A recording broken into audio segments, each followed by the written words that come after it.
In today's video, I'll teach you the way that you can log in to your YouTube using multiple accounts. If you have multiple Google accounts or YouTube accounts that you're trying to switch between, in today's video, you'll exactly learn the process that you need to follow. To quickly get started in the video, open up your YouTube app. Once you're inside of the app of YouTube, tap on the profile icon on the bottom right. In this section, either it's going to show you this channel, or if you don't have a channel, it's just going to show your profile. Now, in order to switch up your YouTube account, what you need to do is tap on the switch account option on the top left. Once you tap on that option, it's going to show you all of the accounts that you have logged in through this device. Just tap on the one that you want to sign into.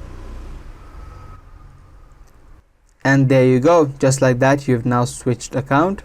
If you head over to the profile section on the bottom right again, you can see it is a different channel and a different YouTube account.